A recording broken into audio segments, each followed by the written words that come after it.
오늘은 오직 성령, 오직 기도, 오직 당신이라는 제목으로 하나님의 말씀을 우리 함께 듣도록 하겠습니다.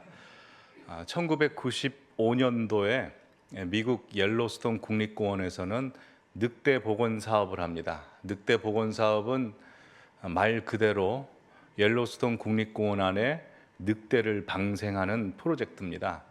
원래 옐로스톤 국립공원 안에는 늑대가 많이 서식했다고 합니다. 서부 개척 시대에 사람들이 동부에서 서부로 이주하면서 옐로스톤 안에 있는 늑대들과 잦은 충돌을 빚게 되고 늑대로 인한 인명 피해, 재산 피해, 가축 피해가 커지게 되자 급기야 미국 정부에서는 늑대 박멸을 시작하게 됩니다. 그래서 2026년도가 되면 이제 마지막 늑대 사냥을 하게 되어 옐로스톤 안에는 늑대 한 마리도 존재하지 않게 되었다고 합니다. 늑대가 다 사라지니 사람들에게 평안과 안전이 찾아왔겠죠. 그렇지 않았습니다. 오히려 더 큰 문제가 찾아왔습니다. 옐로스톤 국립공원의 생태계 균형이 파괴된 것입니다. 일단 늑대가 사라진 숲 안에 사슴이나 토끼 같은 초식동물 개체수가 기하급수적으로 늘면서 나무와 풀들을 먹어대기 시작합니다. 그 개체수가 많아지니 나중에는 어린 나무의 순 그리고 나무 뿌리까지 다 갉아먹습니다. 나무가 사라지니 새들이 떠나게 됩니다. 또한 옐로스톤 국립공원 안에는 비버들이 있어서 원래는 비버들이 나무를 잘라다가 강에 뚝과 댐을 만들어 강의 수위를 높여주었고 유속을 늦춰주었기 때문에 수많은 동식물들이 수분을 충분히 공급받을 수 있었습니다. 그러나 나무가 사라지니 그 비버도 사라지게 되어 강의 유속은 빠르고 강 수위는 낮게 되어 수분이 충분히 공급되지 못하게 됩니다. 또한 나무 뿌리가 이 토양을 잡아주지 않습니까? 근데 나무가 사라지게 되니 비가 왔을 때 쉽게 강둑이 무너지면서 홍수도 생기게 됩니다. 늑대가 사라지게 되자 연쇄적으로 옐로스톤 국립공원 안에 생태계가 파괴되어 버린 것이죠. 그래서 미국에서는 늑대가 사라진 지 70년 만에 1995년도에 캐나다에서 늑대 14마리를 들여와서 옐로스톤 국립공원 안에 방생하게 됩니다. 미국 사람들이 뭐 한 게 없습니다. 그저 늑대를 방생했을 뿐입니다. 근데 그러자 무너졌던 생태계 균형이 점점 세워지기 시작합니다. 일단 이 사슴이나 토끼 같은 초식동물의 개체수가 재조정됩니다. 그러니까 다시 이 나무와 풀들이 자라게 되고 나무와 풀들이 자라게 되니 새들이 옵니다. 또한 비버가 와서 나무를 잘라 강에 댐을 만들어 강의 수위를 높여주고 유속을 늦춰주어 수많은 동식물들에게 수분을 충분히 공급하게 됩니다. 또한 나무 뿌리가 이 토양을 잡아주게 되니 비가 왔을 때도 강둑이 쉽게 무너지지 않아서 홍수가 발생하지 않는 것이죠. 그저 늑대 몇 마리만 풀어놨을 뿐인데 무너졌던 옐로스톤의 생태계가 연쇄작용으로 살아나게 됩니다. 우리 인생도 마찬가지입니다. 우리 인생 삶의 중심의 자리에 기도를 세워두게 되면 참 신기하게도 우리가 예상하지 못했고 기대하지 않았던 일들이 연쇄적으로 일어나게 됩니다. 여러분 생각해 보시면 우리가 기도하면 기도만 변해야 될 거 아닙니까? 기도 시간이 늘어났다든가 아니면 기도 소리가 커졌다든가 아니면 기도의 언어가 좀 바뀌었다든가 기도 안에만 변화가 되어야 되는데 기도를 우리의 삶의 중심에 세워두게 되면 기도만 변하는 것이 아니죠. 일단 우리 영이 변합니다. 영이 깨어나서 이전에 보지 못했던 것을 보게 되고 이전에 알지 못했던 것을 알게 되고 이전에 극복하지 못했던 것들을 극복하게 됩니다. 옛날에는 내 기도, 내 자녀 기도만 했는데 기도를 내 삶의 중심에 세워두게 되자 하나님의 애절한 마음이 느끼게 되어 상대방을 위한 기도뿐만 아니라 북한 땅을 위한 기도, 우리나라를 위한 기도를 하게 돼서 여전히 내 삶은 어렵고 힘들 수 있지만 나는 세계를 품는 사람이 되어버립니다. 예전에는 절망과 분노와 근심과 걱정이 찾아오면 거기에 사로잡혀서 밤새도록 그 생각만 했는데 기도를 내 삶의 중심에 두게 되면 하나님 나와 함께 하셔. 모든 것 탐닉하여 선을 이루시는 분이셔. 그리고 불가능을 가능케 하셔 라는 믿음이 생겨서 희한하게도 그걸 극복하게 됩니다. 내 안에서만 극복하게 되는 것이 아니라 보이는 영역, 보이지 않는 주변 영역들이 점차 변화되게 되죠. 어떻게 기도를 내 삶에 세워두게 되면 내 삶의 연쇄적인 복들이, 은혜들이, 하나님의 역사들이 펼쳐지게 되는 것일까요? 다들 아시다시피 기도 행위 자체가 중요한 것은 아닙니다. 기도 행위 자체에 능력이 있는 것은 아닙니다. 하나님께서 우리가 기도할 때 성령님을 보내주시고 성령님으로 역사하시겠다고 하셔서 성령님이 일해 주시기 때문에 우리 인생에 큰 복이 찾아오는 것이죠. 만약 성령님이 찾아오시지 않는다면 우리의 외침은 허공에 떠도는 말뿐일 것입니다. 우리의 성경 말씀, 기도, 또한 실천, 이 모든 것은 그냥 벽치는 것과 마찬가지입니다. 그러나 성령님께서 우리로 하여금 깨닫게 해주시고 회개케 해주시고 능력도 주시고 새로운 마음을 갖게 해주시고 사명감 갖게 해주시고 순종하게 해주시니 우리의 삶의 영역이 차츰 변화되게 되는 것이죠. 오늘 본문에 우리에게 주신 하나님의 말씀이 바로 그 말씀입니다. 다들 아시다시피 오늘 본문의 내용은 부활하신 예수님께서 승천하시기 직전 마지막으로 제자들에게 하신 분부, 명령, 가르침입니다. 여러분 한번 생각해 보시죠. 제자들만큼 최고의 스승, 제자들만큼 최고의 교육을 받은 사람들이 어디 있습니까? 우리가 공부를 해도 그렇고 운동을 배워도 그렇고 악기를 배워도 그렇고 노래를 배워도 그렇고 스승이 중요하지 않습니까? 스승 수준만큼 올라가는 겁니다. 근데 제자들만큼 최고의 스승, 예수님을 직접 눈으로 본 사람이 어디 있습니까? 또한 제자들만큼 예수님의 최고의 교육을 받은 사람이 어디 있습니까?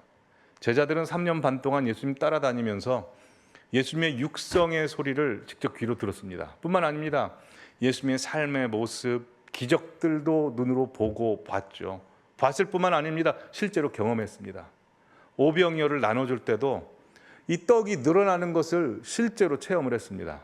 베드로도 물 위를 걸으라고 예수님께서 명령하실 때 물 위를 몇 번 걸어봤습니다.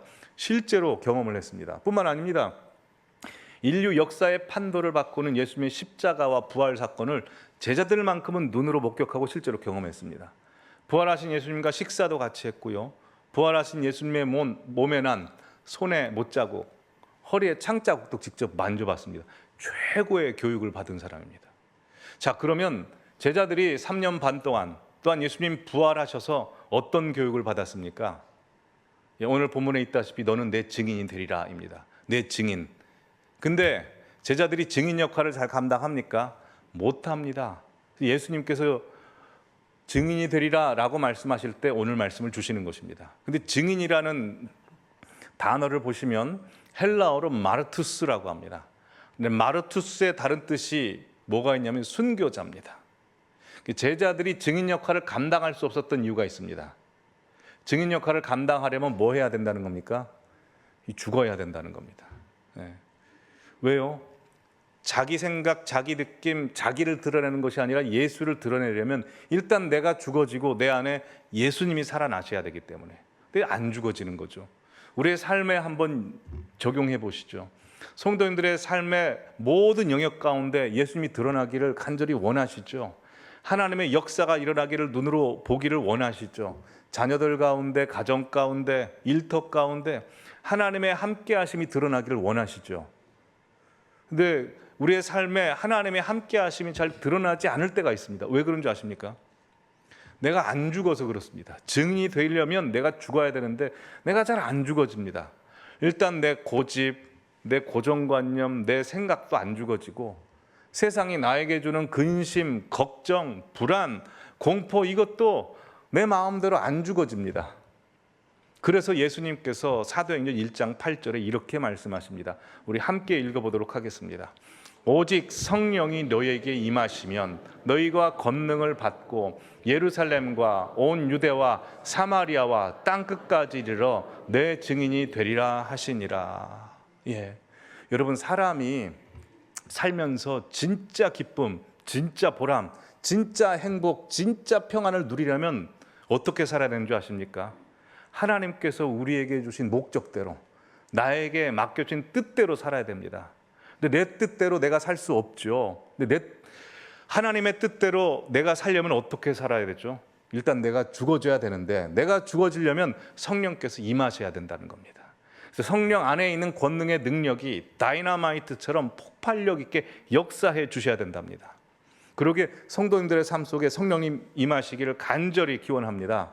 근데 오늘 본문에 우리가 좀 집중해서 봐야 될 말씀이 있습니다. 1장 8절 다시 보여주시면 바로 부사 성령 앞에 오직입니다. 오직. 여러분, 오직이라는 부사는 어떤 의미를 가지고 있죠? 대안은 이거 하나밖에 없다. 방법은 이거 하나밖에 없다는 겁니다. 우리의 삶이 회복되고 우리가 강해지고 우리가 살아나려면 오직 성령님밖에 없습니다. 그 성경에 보시면 성령님 앞에 등장하는 부사가 오직이라는 의미를 가진 부사가 많이 등장합니다. 스가랴 4장 6절 말씀 보시면 이는 힘으로 되지 아니하며 능으로 되지 아니하며 오직 나의 신 나의 영 성령님으로 되느니라 라고 말씀하십니다. 고린도전서 2장 4절에도 내 말과 내 전도함이 설득력 있는 지혜 말로 하지 아니하고 다만 오직 성령의 나타나심과 능력으로만 가능하다라고 말씀하셨습니다. 고린도전서 2장 10절에도 오직 성령님만이 우리에게 하나님의 깊은 것까지도 보여주실 수 있는 분입니다. 갈라디아서 5장 22절에도 사랑과 희락과 화평과 오래참과 자비와 양성과 충성과 온유와 절제가 우리의 삶에 드러나려면 오직 성령께서 우리에게 열매 맺혀 주셔야 됩니다. 또한 우리가 술에 취하지 않고 세상에 취하지 않고 온전히 세월을 아끼며 하나님의 뜻대로 살기 위해서는 오직 성령님께서 내 안에 충만히 계셔야 됩니다. 그러기에 이 시간 모든 성도님들께서 여러 가지 문제들, 어려움들이 있다면 오직 성령님을 받아들이시면서 그 문제를 해결하실 수 있으실 겁니다. 1907년에 평양 대부운동이 있지 않습니까? 1월 6일부터 1월 15일까지 집회가 진행됩니다. 그런데 집회가 진행되는 도중에 처음부터 뜨거웠던 것이 아닙니다. 1월 14일까지는 그냥 너무나 냉랭하고 답답했습니다. 나 1월 14일 밤에 성령님께서 길선주 장로님에게 찾아가십니다. 그리고 회개케 하시죠. 길선주 장로님께서 앞에 나오셔서 나는 아간과 같은 자입니다 라고 고백합니다. 그러면서 성령님께서 이 분위기를 바꿔주십니다. 앉아있던 사람은 똑같은 사람이고 말씀을 전하시는 분의 말씀도 그냥 똑같은 말씀인데 성령님께서 임하시자 머리부터 발끝까지 그곳에 있는 사람들이 완전 달라지기 시작합니다. 그래서 그곳에 있었던 한 장로님께서 이런 글을 적었습니다. 그날 밤 길선주의 얼굴은 위엄과 능력이 가득 찼으며 순결과 성결로 불붙었다. 그는 길선주가 아니었고 바로 예수님이었다. 그는 나를 잘 보지 못하였을 것이나 나는 그 앞에서 도피할 수 없었다. 하나님이 나를 불러놓은 곳으로만 생각되었다. 전에 경험해 보지 못한 죄에 대한 두려움이 나를 엄습했다. 이 역사가 우리 교회에 있기를 간절히 바랍니다. 여러분, 하나님께서 왜 26년 전에 우리 교회를 이 땅에 세우셨고 또한 주님의 피값으로 사신 교회 성도님들 한 분 한 분을 오늘 이 시간 이곳으로 불러 모으셨을까요? 딱 한 가지입니다. 성도님들을 살리시려고, 회복되게 하시려고, 강하게 하시려고, 가정 살리시려고 합니다. 근데 그거 하려면 성령님 받으셔야 됩니다. 성령 받게 하시기 위해서 이곳에 모이게 하셨습니다.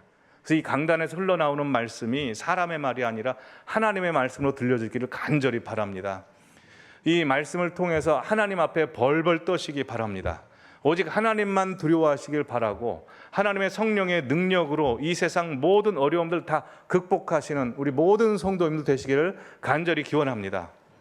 자, 그렇다면 성령님이 우리 안에 임하시려면 우리가 어떻게 해야 될까요? 오늘 사도행전 1장 말씀을 보시면 두 가지 오직이라는 단어가 나옵니다. 첫 번째로 1장 8절에 이미 살펴보신 대로 성령 앞에 오직이라는 단어가 나오고요. 또 사도행전 1장 14절에 보면 오직이라는 의미를 가진 부사가 또 쓰입니다. 우리 다 함께 읽어보실까요? 여자들과 예수의 어머니 마리아와 예수의 아우들과 더불어 마음을 같이하여 오로지 기도에 힘쓰더라. 첫 번째 오직은 성령님의 앞에 쓰였습니다. 이 성령님은 주님만 주실 수 있는 것입니다. 그러나 우리 입장에서 오직 성령의 충만을 받으려고 해야 되는 것은 오직 기도에 힘쓰셔야 됩니다. 오직 기도하셔야 됩니다. 그래서 성경을 보시면 기도 앞에 오직이라는 의미를 가진 부사가 등장하고요. 또한 기도 다음에 나오는 조사 역시 오직이라는 의미가 나온 조사가 나옵니다. 보시면 마가복음 9장 29절에 예수님께서 말씀하십니다. 기도 외에 다른 것으로는 이런 종류가 나갈 수 없느니라. 귀신을 쫓아내시면서 말씀하십니다. 오직 기도만이 귀신을 쫓아낼 수 있다. 왜요? 우리 힘으로 귀신을 쫓아낼 수 없습니다. 성령님께서 예수의 이름으로 쫓아내셔야 되는데 그러려면 오로지 기도에 힘써야 되기 때문입니다.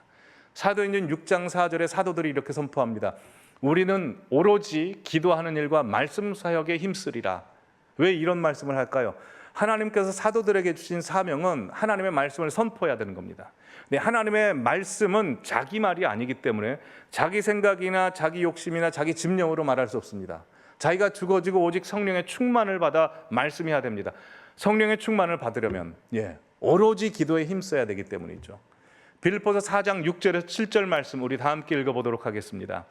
아무것도 염려하지 말고 다만 모든 일에 기도와 간구로 너희 구할 것을 감사함으로 하나님께 아뢰라. 그리하면 모든 지각에 뛰어난 하나님의 평강이 그리스도 예수 안에서 너희 마음과 생각을 지키시리라. 우리 성도님들의 삶 가운데 하나님의 뜻을 방해하는 것이 뭔지 아십니까? 우리의 염려, 걱정, 불안이 방해합니다.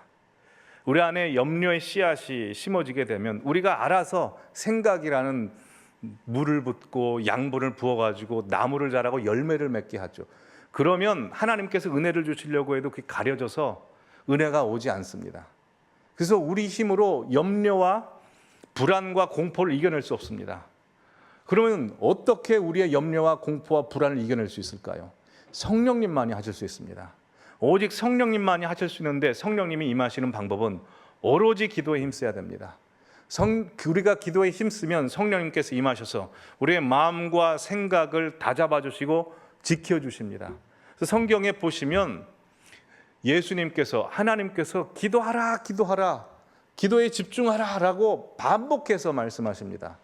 보시면 마가복음 11장 24절에 무엇이든지 기도하고 구하라 그리고 받을 줄로 믿으라 그러면 이미 이루어진 것이다 라고 주님께서 말씀하십니다. 로마서 12장 12절에도 소망 중에 즐거워하고 환난 중에 참으며 소망 중에도 환난 중에도 뭐 하라고 합니까? 기도에 항상 힘쓰라고 합니다.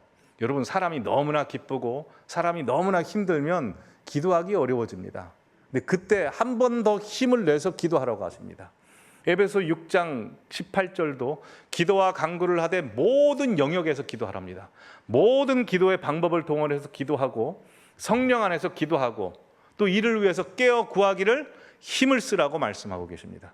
또한 골로새서 4장 2절과 데살로니가 전서 5장 17절 말씀도 동일하게 기도를 계속하고 쉬지 말고 기도하라고 우리가 생각하기에는 불가능한 명령을 하십니다. 왜요?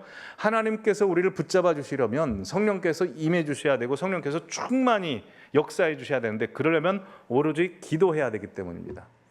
여러분 사람이 왜 반복해서 말을 하죠? 너무나 중요하기 때문이죠. 왜 성경에 기도하라 기도하라라고 반복해서 말씀하실까요? 너무 중요하기 때문입니다. 지난주에 이미 우리 기도합시다라고 말씀을 나눴습니다. 근데 왜 오늘 또 기도하자라고 말씀이 선포되고 있는 걸까요? 너무나 중요하기 때문에 그렇습니다. 여러분 기도하는 거 쉽지 않습니다. 힘을 써야 됩니다. 그걸 예수님께서도 너무나 잘 알고 계셨습니다. 기도할 때 어떻게 힘을 써야 되는지 오늘 사도행전 1장 4절에 이렇게 말씀하십니다. 우리 함께 읽어보도록 하겠습니다. 사도와 함께 모이사 그들에게 분부하여 이르시되 예루살렘을 떠나지 말고 내게서 들은 바 아버지께서 약속하신 것을 기다리라. 보시면 예수님께서 사도들과 사람들을 모아놓으시고 말씀하십니다. 첫 번째, 우리가 기도할 때 힘써야 되는 것은 모이기를 힘써야 됩니다. 기도하기 위해서 모여야 됩니다. 두 번째로 이 기도의 장소에 모였으면 계속해서 떠나지 말고 기도해야 됩니다. 세 번째로 주님께서 놀랍게 역사하실 때까지 주님께서 기도를 멈추라고 하실 때까지, 주님 오시는 날까지 끝까지 기다리면서 기도해야 되는데 이게 굉장히 어렵습니다. 예수님께서 제자들에게 어디에 모이라고 하십니까? 예루살렘에 모이라고 하시죠. 어디를 떠나지 말라고 하시죠? 예루살렘에 떠나지 말라고 하십니다. 어디에서 기다리라고 하십니까? 예루살렘에서 기다리라고 하십니다. 근데 예루살렘에서 모이고 예루살렘에서 떠나지 말고 예루살렘에서 기다린 거 되게 힘듭니다. 다들 아시다시피 예루살렘은 제자들이 예수님을 부인했던 수치의 자리, 부끄러운 자리입니다. 또한 예루살렘이라는 곳은 예수님을 십자가에 못 박아 죽인 로마 군사들이 있는 공포의 자리, 두려움의 자리입니다. 그러기에 예수님께서 너희들 갈릴리에 모여서 기도하라라고 하시면 우리가 생각하기에 거기가 훨씬 더 안전하고 마음이 편합니다. 근데 왜 예수님께서는 너무 불안한 장소, 또 부끄러운 장소인 예루살렘에서 기도하라고 하셨을까요? 간단합니다. 단순합니다. 왜냐하면 예루살렘에 주님께서 성령을 보내실 거니까요. 다른 이유 없습니다. 은혜를 그 장소에 보내시기 때문에 그렇습니다. 이것을 통해서 우리가 알 수 있는 것이 있습니다. 그것은 우리 신앙은요, 자리싸움입니다. 어떤 분이 은혜를 받고 믿음을 갖게 되고 하나님 말씀에 순종하게 되고 사명감을 느끼게 되는 것, 왜 그런 줄 아십니까? 그분이 특별히 착해서 그럴까요? 지혜가 있어서 그럴까요? 그분이 뭐 특별히 하나님이 사랑하셔서 그럴까요? 그렇지 않습니다. 오늘 본문 말씀 보면 그냥 그 자리에 있었기 때문에 그렇습니다. 왜 어떤 분이 믿음이 없고 은혜가 없고 능력이 없고 삶이 희망이 없고 사명감을 느끼지 못해서 순종하지 못할까요? 하나님의 말씀과 은혜가 선포되는 그 자리에 없었기 때문에 그렇습니다. 이 신앙은 자리싸움입니다. 여러분, 도마를 우리가 뭐라고 부르죠? 의심 많은 도마라고 하죠. 왜 도마가 의심 많은 도마인 줄 아십니까? 그가 특별히 믿음이 없어서 그럴까요? 그렇지 않습니다. 도마가 부활하신 예수님이 나타나신 장소에 없었습니다. 요한복음 20장 24절 말씀 보면 12제자 중에 하나로서 디두모라 불리는 도마는 예수께서 오셨을 때 함께 있지 않는 자라. 그래서 25절에 보면 다른 제자들이 10명의 제자들이 우리가 주를 보았노라 라고 10명이 설득시키는데요, 설득이 안 됩니다. 도마가 이렇게 얘기합니다. 내가 예수님의 손에 못자국을 보며 내 손가락을 그 못자국에 넣으며 내 손을 그 옆구리에 넣어보지 않고서는 믿지 아니하겠노라 라고 그 자리에 없었기 때문에 믿지 못한 겁니다. 이 신앙은 자리싸움입니다. 여러분, 복 있는 사람과 복 없는 사람도 무슨 싸움인지 아십니까? 자리싸움입니다. 시편 1편 1절에서 2절 말씀 우리 함께 읽어보도록 하겠습니다. 복 있는 사람은 악인들의 꾀를 따르지 아니하며 죄인들의 길에 서지 아니하며 오만한 자들의 자리에 앉지 아니하고 오직 여호와의 율법을 즐거워하여 그의 율법을 주야로 묵상하는 자로다. 보시면 복 있는 자와 복 없는 자의 차이가 무엇입니까? 자리싸움입니다. 복 없는 사람은 오만한 자의 자리에, 죄인의 길의 자리에 섰기 때문입니다. 복 있는 사람은 여호와의 율법을 즐거워하여 하나님 말씀 듣는 자리에 있기 때문입니다. 오늘 이 시간 성도님들 한 분 한 분 하나님의 말씀이 선포되는 자리에 계십니다. 이 말씀에 근거하면 성도님들 한 분 한 분은 지금 어떤 사람들입니까? 복 있는 자죠. 하나님께서 복 주시기 위해서, 능력 주시기 위해서, 생명 주시기 위해서 이 자리로 불러 모으신 줄 믿습니다. 얼마나 감사합니까? 그렇지 않습니까? 오늘 본문의 제자들도 마찬가지입니다. 1장 4절 말씀 다시 보여주시면 사도들과 제자들이 함께 모였습니다. 그들이 모였기 때문에 예수의 말씀을 들을 수 있었던 것이죠. 또한 사도행전 1장 13절에서 14절 보면 그들이 모여서 기도합니다. 더불어 함께 모여서 기도하자 사도행전 2장 1절에서 2절 말씀 보면 그 모인 사람들에게 성령이 임하셔서 그들이 능력을 갖게 되는 것이죠. 여러분, 근데 여기서 성령의 능력 받은 사람들이 몇 명인지 아십니까? 기도한 사람이요, 사도행전 1장 15절 말씀 보면 120명이었답니다. 그러면 예수님께서 내가 너희들 예루살렘을 떠나지 말고 하나님이 약속하신 성령이 오실 때까지 기다려라 하신 말씀을 들은 사람은 모두 몇 명이었을까요? 고린도전서 15장 6절 말씀 보면 예수님께서 부활하시고 그 후에 500의 형제에게 일시에 보이셨다라고 말씀하셨습니다. 500의 형제에게 일시에 보이셔서 무슨 말씀하셨겠습니까? 예루살렘 떠나지 말고 성령 받을 때까지 그 자리에서 기다리고 기도하라 이 말씀 하시지 않았습니까? 그런데 380명은 떠나버리고 120명만 안 돼서 기도합니다. 자, 120명은 성령 받았습니다. 380명은 성령 받지 못했습니다. 380명과 120명의 차이는 무엇입니까? 자리 싸움입니다. 자리 싸움. 그러기에 날마다 성도님들께서 하나님께서 원하시는 은혜의 자리, 기도의 자리, 말씀의 자리에 나오시도록 힘쓰시기를 바랍니다. 여러분, 주님께서 가장 안타까워하시는 게 무엇일까요? 은혜 주려고, 선물 주려고, 능력 주려고, 인생 해결해 주려고, 인생 강하게 해주려고, 문제 풀어주려고 기다리고 계시는데 그 자리에 안 나타나실 때 그때 얼마나 안타까워하시겠습니까? 그러게 그 자리에 나오십시오. 주일 예배 나오신 분들께서는 금요 기도에도 나오셔서 기도하시고, 수요 예배 때도 나오셔서 기도하시고, 새벽 예배 때도 나오셔서 기도하시고, 또한 우리 교회 1층에 다목적실에 기도할 자리를 두었습니다. 아둘람 굴처럼 기도할 자리를 두었으니 하나님의 시선과 하나님의 은혜가 준비된 그 장소로 오셔서 언제든지 기도하시기 바랍니다. 하나님께서 놀랍게 역사하실 줄 믿습니다. 근데 참 신기한 것은요, 은혜의 자리, 기도의 자리, 말씀의 자리에 나오시는 분들 보면 이미 은혜가 충만하신 분들, 믿음이 충만하신 분들, 기도 많이 하시는 분들만 나올 때가 많습니다. 꼭 이거와 마찬가지입니다. 여러분, 도서관에 가보면 도서관에 앉아있는 애들은 공부 잘하는 애들만 앉아있고 진짜 공부해야 되는 애들은 거기 안 앉아 있습니다. 헬스클럽에 가봐도요, 진짜 운동할 애들은 안 와 있고 그냥 건강한 애들, 몸 좋은 사람만 가서 앉아 있게 되죠. 예, 우리 주님도 마찬가지입니다. 성도님들 한 분 한 분 나와서 기도의 자리를 지키기를 원하십니다. 그 자리 잘 지키시기를 바랍니다. 자, 근데 500명이나 부활하신 예수님을 봤음에도 불구하고 왜 120명만 남을 수밖에 없었을까요? 오늘 본문 1장 6절에 보시면 제자들이 예수님께 이렇게 질문합니다. 주께서 이스라엘 나라를 회복하심이 이때니까. 여러분, 지금까지 예수님은 하나님의 나라에 대해 선포하셨고 예수님의 재림에 대해 선포하셨고 성령에 대해 선포하셨습니다. 근데 제자들의 관심은 오로지 어디에 있는 겁니까? 지금 자기 나라 권력을 누가 잡는지, 대통령이 누가 돼서 경제를 누가 회복시켜 주는지, 자기의 삶을 편하게 해줄 사람이 누군지, 여기에만 관심이 있습니다. 우리가 기도의 자리를 잘 지키지 못하는 근본적인 원인이 무엇인 줄 아십니까? 하나님이 나에게 목적하신 하나님의 관심과 나의 관심이 너무나 다르기 때문입니다. 그래서 내 인생에 절박한 문제, 어려운 문제가 있으면 기도의 자리를 지킵니다. 그러나 내 문제가 주님 은혜 안에서 해결이 되면 우리는 그 자리를 떠날 때가 많죠. 그렇지 않습니까?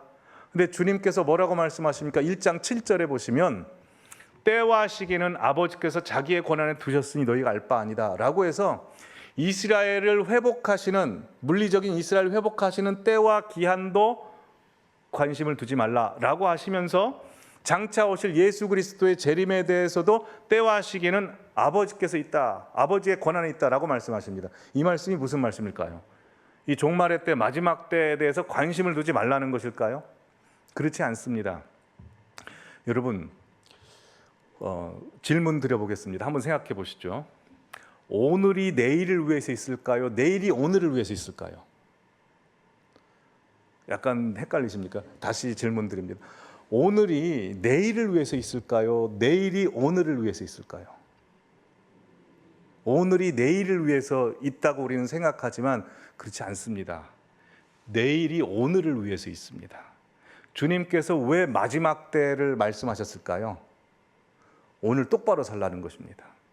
때와 시기는 아버지께 권한이 있다라는 말씀을 주신 이유는 그것입니다. 지금은 마지막 때라서 마지막 때라는 걸 우리가 인식해야 되는데 마지막 때 만만치 않다는 겁니다. 사단이 믿음 있는 사람 믿음을 자꾸 떨어뜨립니다. 믿음에 둔감하게 합니다.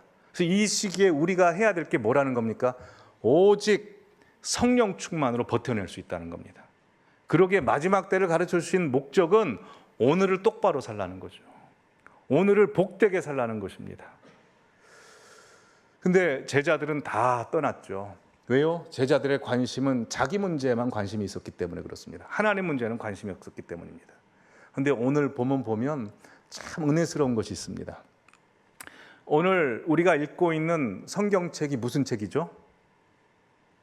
사도행전이죠. 사도행전을 누가 썼습니까? 사도행전을 누가 썼죠? 사도행전을 누가 갔었죠? 예. 사도행전을 누가 갔었는데 누가가 누구에게 썼을까요? 사도행전 1장 1절 말씀 보여주시면 데오빌로여 라고 해서 데오빌로 한 사람에게 썼습니다. 사도행전 28장입니다. 근데 본문 보니까 내가 먼저 쓴 글이라고 해서 먼저 쓴 글이 또 하나 있다고 합니다. 먼저 쓴 글이 무엇일까요? 예, 누가복음이죠. 누가복음 1장 3절 말씀 보시면 누가복음 역시 데오빌로 각하에게 라고 해서 한 사람에게 썼습니다. 누가복음은 24장까지 있습니다. 성경의 대부분은 바울 서신이고 공동 서신입니다. 바울 서신과 공동 서신의 수신자는 다수입니다. 교회들입니다. 그런데 누가복음과 사도행전은 한 사람입니다. 여러분, 신약 성경이 총 몇 절로 되어 있는 줄 아십니까? 7,959절로 되어 있습니다. 다수에게 쓴 바울 서신과 공동 서신은 2,032절입니다. 누가복음과 사도행전, 데오빌로 한 사람에게 쓴 복음서는 2,158절. 신약 성경의 4분의 1이 훨씬 넘습니다. 다수에게 쓴 서신서들보다 훨씬 많습니다. 왜 이렇게 썼을까요? 우리 주님께서는 한 사람에게 관심이 있기 때문입니다. 한 사람을 위한 말씀입니다. 하나님께서는 요나 한 사람 때문에 폭풍을 일으키십니다. 요나 한 사람 때문에 박넝쿨이 생기겠다가 없어지게 하시는 분입니다. 예수님께서 사마리아 여인 한 사람 때문에 사마리아에 굳이 들리시는 분이시고, 삭개오 한 사람 때문에 여리고에 들리십니다. 거라사 군대 귀신 들린 사람 한 사람을 살려내기에 하루 동안 피곤하셨음에도 불구하고 밤중에 제자들을 이끌고 폭풍을 치는 바다를 배를 끌고 가셨다가 고치시고 다시 돌아오시는 분이십니다. 예수님 부활하셨을 때도 마찬가지입니다. 부활하셔서 막달라 마리아 한 여인, 그 여인 회복시키시려고 그 여인 만나주십니다. 예수님 부인한 베드로 살려내시기 위해서 베드로에게 찾아가십니다. 그리고 아까 말씀드린 도마 한 사람에게 믿음 주시기 위해서 이미 10명의 제자들에게 나타나셨는데 또 나타나십니다. 본문 말씀 보여주실까요? 25절에 도마가 나는 예수님의 못자국, 허리에 창자국 만져보기 전에는 믿지 못한다라고 하니까 26절에 여드레가 지나서 예수님께서 나타나십니다. 그리고 도마에게 말씀하십니다. 27절에 네 손가락을 내밀어 내 손을 보고 내 손을 내밀며 내 옆구리에 넣어보라. 그래야 믿음 없는 자가 되지 말고 믿음 있는 자가 되라 라고 말씀하십니다. 이 말씀 깊이 생각해 보면 참 은혜스러운 말씀입니다. 다들 아시다시피 예수님께 십자가에 달려 돌아가실 때 예수님의 손과 발에만 못이 박혔습니까? 아니죠. 예수님이 온몸에 채찍질 당하셨습니다. 머리에 가시면 연류가 안 쓰셨습니다. 온몸이 상처 투성이셨습니다. 근데 예수님께서 부활하셨을 때는 그 상처가 다 회복되고 재생되어 온전한 몸으로 부활하셨습니다. 그래서 예수님을 제자들이 못 알아보지 않습니까? 근데 예수님께서 손에 못자국, 허리에 창자국만 남겨두셨습니다. 왜 손에 못자국과 창자국만 남겨두시고 다른 애는 말끔히 회복되고 나오셨을까요? 도마 한 사람 때문이에요. 도마 한 사람 손에 못자국, 허리에 창자국 보여주셔서 믿음 있게 하시려고. 만약에 도마가 나는 예수님의 등에 채찍 자국을 만져보지 않고서 믿지 못하겠다라고 하셨으면 손과 허리에 못자국 말고 등에 채찍 자국 남겨주셨을 겁니다. 그 한 사람을 위해서 우리에게 적용합니다. 오늘 누가복음 사도행전 데오빌로 한 사람을 위해서 쓰게 하셨습니다. 오늘 이 강단의 말씀 누구를 위해서 하나님께서 준비케 하시고 선포하게 하셨을까요? 다른 사람 아닙니다. 지금 오늘 이 자리에 계신 성도님들 한 분입니다. 한 분을 위해서 말씀하십니다. 우리의 삶이 회복되고 강해지고 우리 가정이 살아나려면 성도님들의 삶 가운데 성령님 임하셔야 된답니다. 오직 성령님만 임하셔야 됩니다. 근데 오직 성령님이 임하시려면 오직 기도에 힘쓰시랍니다. 근데 기도에 힘쓰기 어렵습니다. 기도의 자리 지키시랍니다. 누구에게 하시는 말씀입니까? 나에게 주시는 말씀. 성도님 한 분에게 주시는 말씀. 왜요? 살리려고요. 회복시키시려고요. 여러분, 가룟 유다를 생각해 보면 참 안타깝습니다. 가룟 유다는 예수님을 배신하고 예수님을 부인했고 예수님을 팔았다는 것 때문에 자기 스스로 견딜 수 없어서 자살했습니다. 만약에 가룟 유다가 그 수치와 부끄러움에도 불구하고 그냥 스스로 뻔뻔하게 이 지구상의 자리를 지키고 있었다면, 살아 있었다면 어떻게 되었을까요? 예수님께서 예수님을 3번 부인한 베드로에게도 찾아가시고 도마에게도 찾아가셨는데 가룟 유다 한 사람에게 찾아가지 않으셨을까요? 가룟 유다 한 사람에게 찾아가셔서 그를 회복시키시고 베드로와 바울보다도 훨씬 영광스러운 사도직을 감당케 하셨을 겁니다. 그 주님께서 오늘 성도님 한 분에게 말씀하십니다. 오직 성령의 충만을 받으라. 그러기 위해서 오직 기도해라. 기도의 자리를 끝까지 지키라. 성도님들의 삶 속에 오로지 기도함으로 말미암아 오직 성령께서 성도님들의 가정과 성도님들의 일터와 성도님들의 모든 삶의 영역을 이끄시는 역사가 있을 줄 믿습니다. 함께 기도하겠습니다.